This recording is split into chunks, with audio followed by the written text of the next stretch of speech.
hariho ibyari byabajijwe nka hari ikibazo cyari cyabajijwe bakoresheje SMS kibaza ibijyanye n'intanga z'ingurube. Nasabaga ko RAB nibo bari basabye ko bagisubiza, so uwa RAB nawe yagisubiza tugakomeza.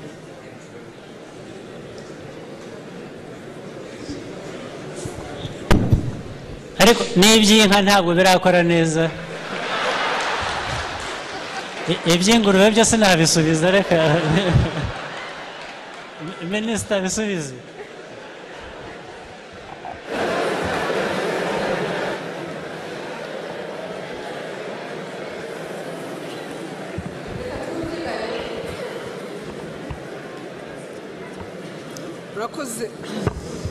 Murakoze nyakubahwa Perezida wa Repubulika.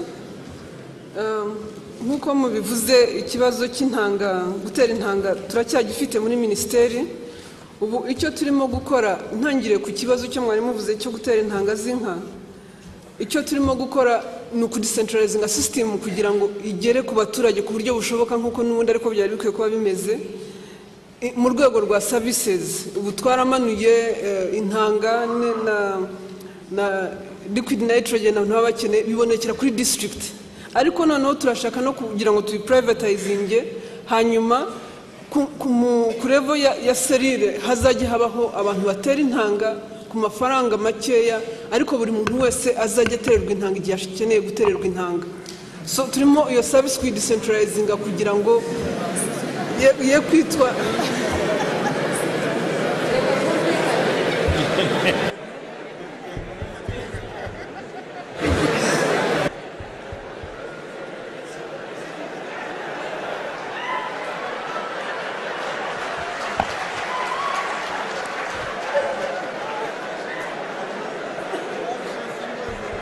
Reka twumvikane. Mureke twumvikane.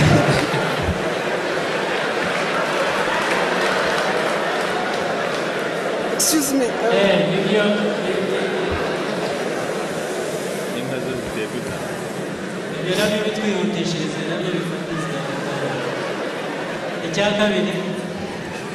Nyakubahwa Perezida wa Repubulika, icya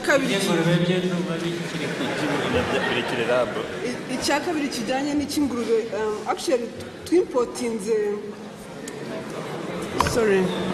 twimpotinze imfizi z'ingurube.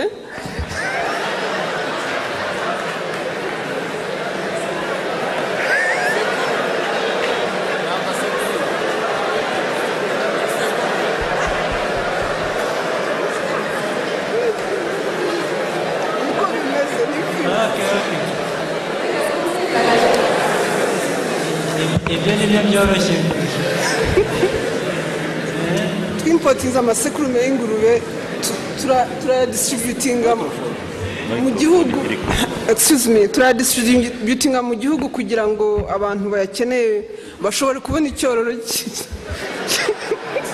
Excuse me.